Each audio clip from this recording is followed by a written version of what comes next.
दोस्तों, मैं आदिल खान। पश्चिम बंगाल इस वक्त राजनीति का अखाड़ा बन चुका है। चुनाव से पहले जुबानी तीर जमकर छोड़े जा रहे हैं। बीजेपी ऐसा जताने की कोशिश कर रही है कि बंगाल में सरकार नाम की कोई चीज नहीं है, जबकि तृणमूल कांग्रेस ये पूछ रही है कि जहां जहां बीजेपी की हुकूमत है वहां का हाल क्या है। क्या वहां राम राज्य कायम हो चुका है? क्या वहां दूध की नदियां बह रही हैं? क्या वहां रोजगार की बयार बह रही है? क्या वहां बेरोजगारी नाम की कोई चीज नहीं है? क्या बीजेपी शासित यूपी, एमपी और दूसरे राज्यों में अपराध नहीं हो रहे हैं? क्या बीजेपी शासित राज्यों में अच्छे दिन आ गए हैं? बुलेट ट्रेन चल रही है, स्मार्ट सिटी बन चुकी है, 15 लाख रुपए हर नागरिक के अकाउंट में आ गए हैं और क्या वहां 2 करोड़ जॉब दे दी गई हैं? इन सब के बीच, इन सवालों के बीच पश्चिम बंगाल में बीजेपी के बड़े नेता कोकेन के साथ गिरफ्तार होते हैं। पकड़े गए नेता अपने से भी बड़े नेता कैलाश विजयवर्गीय, जो कि पश्चिम बंगाल में बीजेपी के इस वक्त सर्वे सर्वा हैं और उन पर प्रभारी हैं, वो उन पर और उनसे जुड़े करीबी पर ये पकड़े गए लोग अपने आप को मोहरे की तरह इस्तेमाल करने का आरोप लगाते हैं। इसके बाद मुख्यमंत्री ममता बनर्जी के भतीजे अभिषेक बनर्जी केंद्रीय गृह मंत्री अमित शाह के खिलाफ मानहानि का मुकदमा जो पहले दर्ज करवा चुके होते हैं, उसमें कोर्ट अमित शाह को तलब करती है और उसके बाद अभिषेक बनर्जी के खिलाफ केंद्रीय सरकार के अधीन सीबीआई भ्रष्टाचार के एक मामले को लेकर जांच शुरू कर देती है या पूछताछ करने पहुंच जाती है। ये सारी नौटंकी इस वक्त बंगाल के रण में चल रही है, जिसे जनता बहुत खामोशी से देख रही है और समझ रही है।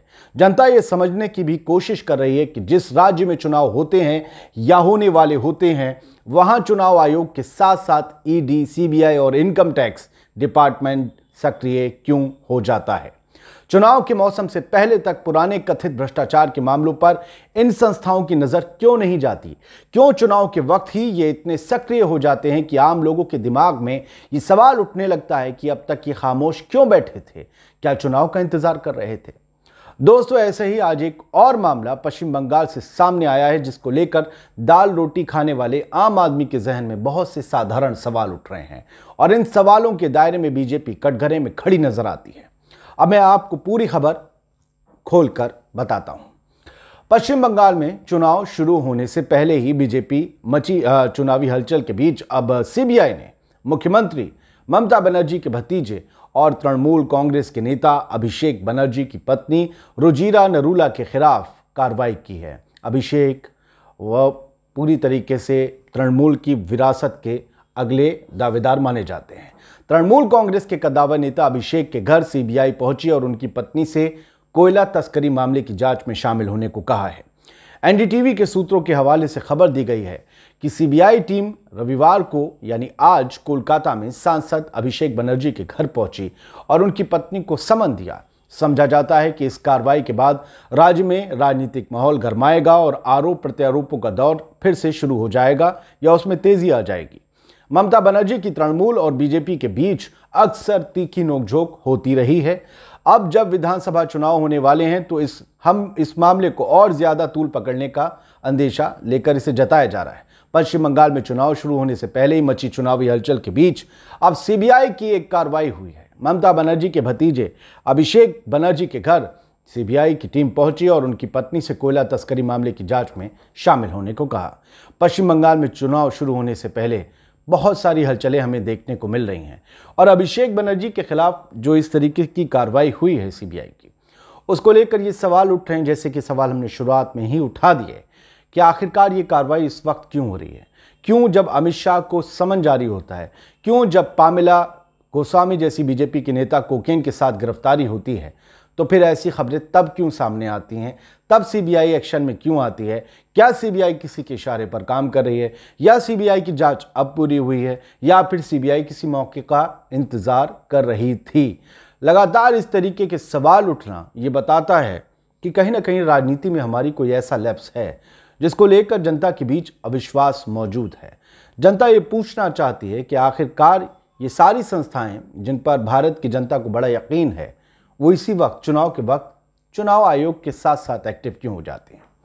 आपको बता दें कि सीबीआई ने पूर्वी कोल्ड फील्ड लिमिटेड के कुनुस्तोरिया और कजोरिया कोयला क्षेत्रों से अवैध खनन और कोयले की चोरी की जांच के लिए पिछले साल नवंबर में मामला दर्ज किया था। पिछले साल नवंबर में, फरवरी चल रहा है, अब समझ में नहीं आता। इस मामले में एजेंसी जांच कर रही है। आरोप यह है कि कोयला माफिया ने बंगाल की सत्तारूढ़ तृणमूल कांग्रेस के नेताओं को नियमित रूप से घूस दी। रिश्वत दी। आरोप यह भी है कि रिश्वत की जो राशि है वो पार्टी के युवा नेता विनय मिश्रा के माध्यम से चलाया गया जो मामले में दी गई, जो कि मामले में जांच के दायरे में है। फिलहाल वो फरार हैं। एजेंसी ने उनके खिलाफ गैर जमानती वारंट जारी किया है। हालांकि अभी तक ये साफ नहीं है कि अभिषेक बनर्जी की पत्नी से सीबीआई ने क्या पूछा और क्या पूछना चाहती है, या क्या उस केस से उनका कोई संबंध है।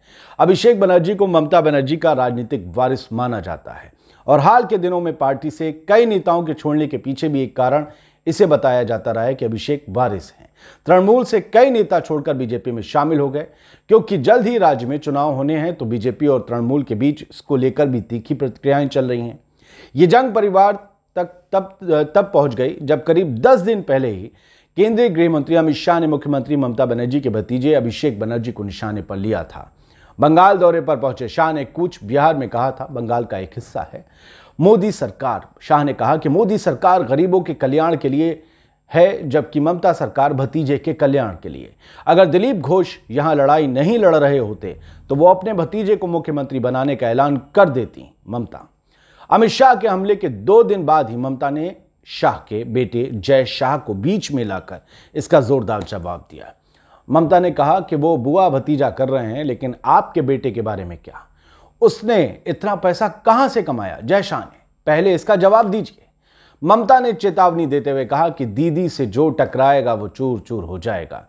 ममता ने भी अमित शाह को चुनौती देते हुए कहा कि हिम्मत है तो उनके खिलाफ नंदीग्राम सीट से वो चुनाव लड़कर दिखाएं। अमित शाह के बेटे जय शाह तब सुर्खियों में आए थे जब द वायर एक वेब पोर्टल ने यह स्टोरी की थी कि एनडीए के सत्ता में आने के 1 साल बाद जय शाह की कंपनी का कारोबार 16,000 गुना बढ़ गया था। जय शाह ने इस खबर को लिखने वाली पत्रकार रोहिणी सिंह के खिलाफ आपराधिक मानहानि का मुकदमा भी दायर किया था। जय शाह को हाल ही में एशियन क्रिकेट काउंसिल एसीसी का अध्यक्ष चुना गया था। पता नहीं उनका क्रिकेट से क्या वास्ता है। इससे पहले वो बीसीसीआई के सचिव थे।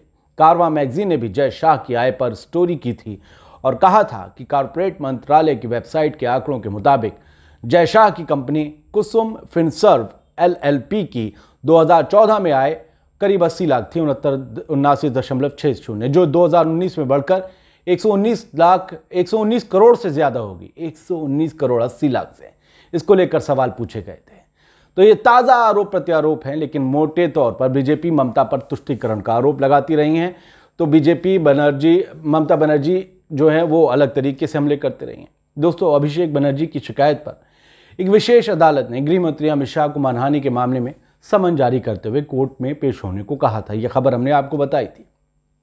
दरअसल 11 अगस्त 2018 को कोलकाता में एक रैली के दौरान अमित शाह के बयानों पर आपत्ति जताते हुए अभिषेक बनर्जी ने शाह के खिलाफ शिकायत की थी, क्योंकि शाह ने बनर्जी पर भ्रष्टाचार के बेबुनियाद आरोप लगाए थे। अभिषेक बनर्जी के मुताबिक जो उन्होंने शिकायत में एमपीएमएलए कोर्ट में दी। दोस्तों, भ्रष्टाचार के मुद्दे पर अमित शाह की बयानबाजी से इतर बीजेपी में भ्रष्टाचार के आरोपियों को एंट्री देकर राजधर्म निभाने का सिलसिला जारी है। आपको बताते हैं कौन कौन भ्रष्टाचार के आरोपी बीजेपी में हैं। बीजेपी ने टीएमसी सरकार के कथित भ्रष्टाचार के मुकाबले के लिए उन्हीं दागी नेताओं की बैसाखी पर चलने का फैसला किया है जो पहले से ही भ्रष्टाचार और हत्या तक के आरोपों से जूझ रहे हैं। हत्या तक के आरोप, यानी पार्टी यहां दागियों से ही दाग धोने का फॉर्मूला अपना रही है। 2 साल पहले टीएमसी से नाता तोड़कर बीजेपी के पाले में जाने वाले मुकुल रॉय हों या फिर अमित शाह के दौरे के समय पिछले शनिवार को अपने दल बल के साथ भगवा झंडा थामने वाले शुभेंदु अधिकारी, किसी का भी दामन उजला नहीं है। बीजेपी इन दोनों नेताओं को अपनी सबसे बड़ी पकड़ मानते हुए अपनी कामयाबी पर इतरा रही है। यही बीजेपी पहले इनको लेकर ममता बनर्जी पर हमले बोलती थी, इन्हीं दोनों को लेकर। सारदा चिटफंड घोटाले में भ्रष्टाचार के आरोपों से जूझने वाले इन दोनों नेताओं में से मुकुल राय पर तृणमूल कांग्रेस विधायक सत्यजीत विश्वास की हत्या तक के आरोप हैं।